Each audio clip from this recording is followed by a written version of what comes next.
অস্বীকার করছি না যে বাংলার ছেলে মেয়েদের চাকরি বাকরি সব লুট হয়ে গেছে, ঠিক যেমন অস্বীকার করছি না যে আমাদের বয়সী ছেলে মেয়েদের এই বাংলার মাটিতে আর কোনো ভবিষ্যৎ নেই, তেমনই অস্বীকার করছি না যে বামেরা শূন্য বিধানসভায়। বামেরা শূন্য বলেই এইগুলো হয়েছে। বাংলায় আমার বয়সী ছেলে মেয়েদের আর খুঁজে পাওয়া যাচ্ছে না। কেরালায় গেলে একটু মজুরি বেশি, যেহেতু বামপন্থীদের সরকার। বাংলাকে বের করে আনতে এই ক্রাইসিস থেকে একমাত্র বামপন্থীরাই পারে। দেবাঞ্জন, যা পরিস্থিতি, দমদম উত্তর তোমার কাছে কতটা কনফিডেন্সের জায়গা? আমরা জিতবো তো।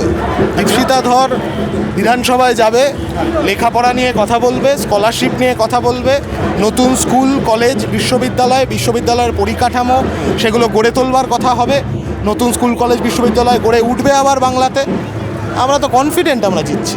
তোমরা একটা আন্দোলন, পেছনের ভিড়টা দেখলেই বুঝতে পারবে আমরা জিতছি।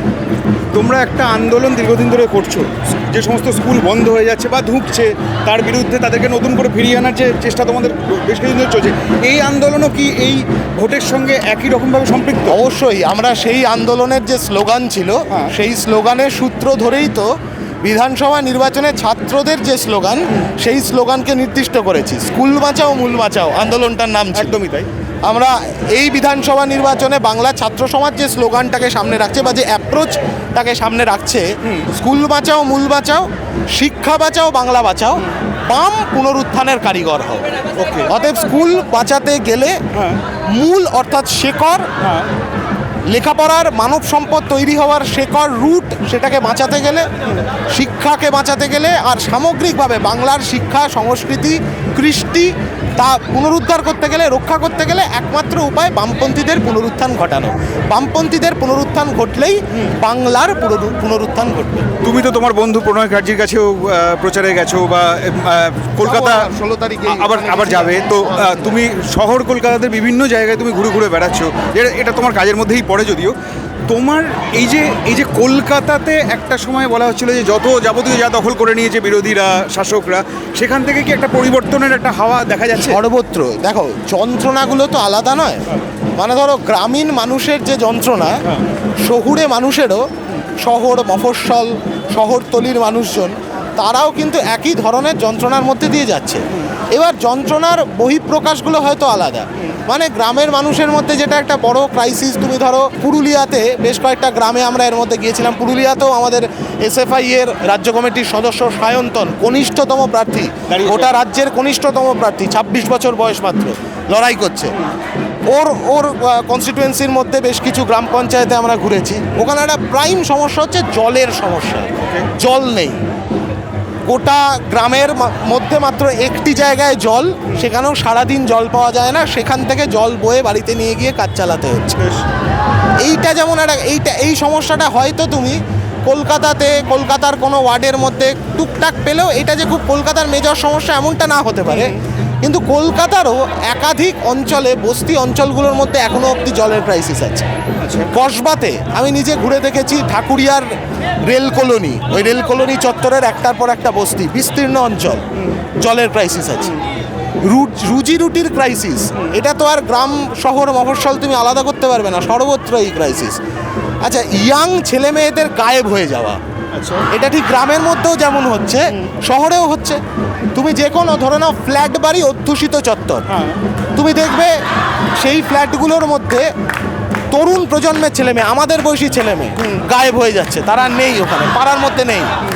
আবার গ্রামের মধ্যেও, গ্রামের ভেতরে তরুণ প্রজন্মের ছেলে মেয়ে, আমাদের বয়সী ছেলে মেয়ে নেই। কারণ হয় পরিযায়ী শ্রমিক হয়ে বাইরে চলে যাচ্ছে, যারা একটু লেখাপড়া শেখবার মতন আর্থিক সংস্থান করতে পেরেছে, তারা লেখাপড়া শেখবার পরে গুড়গাঁও, নয়ডা এইসব জায়গায় চাকরি নিয়ে চলে যাচ্ছে। আর যারা লেখাপড়া শিখতে পারলো না, তৃণমূল এমন ব্যবস্থা করলো লেখাপড়া শিখতেই দিল না, তারা বাধ্য হচ্ছে পরিযায়ী শ্রমিক হয়ে কম মজুরিতে উত্তরপ্রদেশ, ছত্তিশগড়, মধ্যপ্রদেশ, গুজরাট, বিহার, কেউ আবার একটু উত্তরবঙ্গের দিক থেকে কেউ ভুটান চলে যাচ্ছে কাজ করতে। এরা বাইরে কাজ করতে অল্প মজুরিতে। আর কেরালায় গেলে একটু মজুরি বেশি, যেহেতু বামপন্থীদের সরকার কেরালাতে বিগত 10 বছর ধরে, এবং আবার LDF 3.0 লোডিং হচ্ছে, তো ওখানে মজুরিটা বেশি, তাই অনেকে বেশি মজুরির জন্য কেরালাতে চলে যাচ্ছে, কিন্তু বাংলায় আমার বয়সী ছেলে মেয়েদের আর খুঁজে পাওয়া যাচ্ছে না। এই ক্রাইসিস তো সর্বত্র, এটা তো আর গ্রামীণ বা শহুরে আলাদা করতে পারবে না তুমি, প্রত্যেকের ক্রাইসিস। আচ্ছা, এই ক্রাইসিস জনিত যে অসুবিধাগুলো, যে বৃদ্ধ বাবা মা তার ছোটবেলা থেকে বড় করলো ছেলেটাকে মেয়েটাকে, কিন্তু তার বার্ধক্যে পৌঁছে সেই ছেলেটি সেই মেয়েটি তার ইচ্ছে থাকলেও বাবা মাকে দেখতে পারছে না, তাকে বাইরে কাজ করতে হচ্ছে। এই ক্রাইসিসটা তো তুমি আর শহর মফস্বল গ্রাম ভাগ করতে পারবে না, এই ক্রাইসিসটা তো সর্বত্র। অতএব এই ক্রাইসিসগুলো রয়েছে, এটা এভিডেন্ট। এখন এই ক্রাইসিস থেকে মানে মানুষ গত 15 বছর ধরেই বুঝছে এই ক্রাইসিসগুলো রয়েছে। এইবারের যেটা ইউনিকনেস সেটা হলো মানুষ এই ক্রাইসিস থেকে পরিত্রাণ চাইছে। মানুষ চাইছে এই ক্রাইসিস থেকে বাংলাকে বের করে আনতে।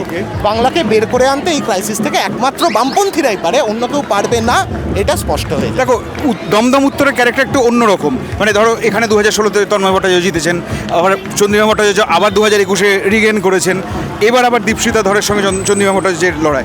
তুমি এই দুই নেত্রীর লড়াইটাকে কিভাবে দেখছো? আমি প্রথম কথা হচ্ছে যে চন্দ্রিমা ভট্টাচার্য লড়ছেন চোরেদের শাসন, সেই চোরেদের শাসনটাকে বয়ে নিয়ে যাওয়ার জন্য। দীপশিতা দল লড়াই করছে চোরেদের শাসনটাকে থামিয়ে উন্নত গভর্নেন্সের দিকে পশ্চিমবাংলাকে নিয়ে যাওয়ার জন্য। দুটোর মধ্যে বেসিক পার্থক্য এটা। চন্দ্রিমা ভট্টাচার্য লড়ছে চোরেদের শাসনটাকে, যে চৌকিদাররা রক্ষা করেছে চোরেদেরকে, বিজেপি, তাদের পশ্চিমবাংলায় জমি শক্ত করে দেওয়ার জন্য। দীপশিতা ধররা লড়ছে বাংলার সামাজিক রূপান্তর, সাংস্কৃতিক রূপান্তর যারা করতে চাইছে। বাংলা গোবলয়ের কোনো একটা রাজ্য, সেই রাজ্যগুলোর সংস্কৃতি, সেই সংস্কৃতির ধাঁচা নামিয়ে আনবার চেষ্টা করছে, সেইটা রোকবার জন্য লড়াই করছে দীপশিতা ধর। অতএব এই দুটো লড়াইয়ের প্রেক্ষিতই আলাদা। আচ্ছা, তোমরা বামই বিকল্প বাংলায় এ কথা বারবার বলে আসছো, তো এই সিচুয়েশনটাতে মানে যেখানে বামেরা শূন্য, মানে ব্যাপারটা শুনতে হয়তো খুব খারাপ লাগে, কিন্তু বামেরা শূন্য তো অস্বীকার তো করা যাবে না।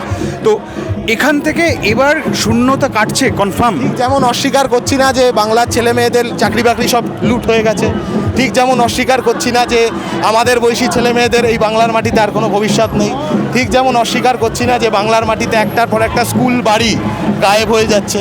কলেজের সাইনবোর্ড আছে, ভেতরে কলেজ নেই। বিশ্ববিদ্যালয়ের সাইনবোর্ড আছে, ভেতরে কোনো পরিকাঠামো নেই। ঠিক যেমন অস্বীকার করছি না যে স্কুল বানানোর টাকা, সেই টাকা ঝেড়ে দিয়ে 22,000 মদের দোকান তৈরি হয়েছে বাংলায়, ঠিক তেমনই অস্বীকার করছি না যে বামেরা শূন্য বিধানসভায়। বামেরা শূন্য বলেই এইগুলো হয়েছে। বামেদের শক্তি যদি বাড়ে তাহলে পশ্চিমবাংলার প্রতিটি পরিবার একটি করে স্থায়ী চাকরি পাবে, বামেরা বলছে, আর কেউ কিন্তু বলছে না এসব। পশ্চিমবাংলার মাটিতে সমস্ত অংশের ছাত্রছাত্রীদের জন্য বিশেষ বিশেষ স্কলারশিপের বন্দোবস্ত হবে। নজরুল স্কলারশিপ, আম্বেদকর স্কলারশিপ, দলিত অংশের ছাত্রছাত্রীর জন্য, সংখ্যালঘুদের জন্য নজরুল স্কলারশিপ, সর্বজনীন ছাত্রবৃত্তি শুরু হবে ছাত্রছাত্রীদের জন্য। একদম প্রাথমিক স্তর থেকে গবেষণা পর্যন্ত মাসিক বৃত্তি পাবে ছেলেমেয়েরা লেখাপড়ার জন্য। বামেরাই বলছে স্মার্ট ক্লাসরুম তৈরি করবার কথা। কম্পোজিট গ্রান্টের যে টাকাগুলো আটকে রেখে দিয়েছে দুটো সরকার, কেন্দ্র আর রাজ্য, ওই টাকাগুলো নিজেদের হাতে নিয়ে নতুন করে স্কুল বাড়ি তৈরি করা নয়, স্মার্ট স্কুল বাড়ি তৈরি করা বামেরা বলছে। বামেরাই কিন্তু অভয়া স্কোয়াডের কথা বলছে, বামেরাই নারী নিরাপত্তার কথা বলছে, বামেরা বিদ্যুতের মাসুল কমানোর কথা বলছে, 100 ইউনিট পর্যন্ত বিনামূল্যে বিদ্যুৎ ব্যবহার করতে দেওয়ার কথা বলছে, তার পরবর্তীতে হাফ টাকায়। বামেরাই ছাত্রছাত্রীদের জন্য গণপরিবহনে স্টুডেন্ট পাসের কথা বলছে। অতএব তারাই এই কথা, যারা এই কথা বলছে তারা শক্তিশালী হলেই তবেই বাংলার পুনরুত্থান হবে, এইটা মানুষের কাছে স্পষ্ট হয়ে যাচ্ছে। Thank you.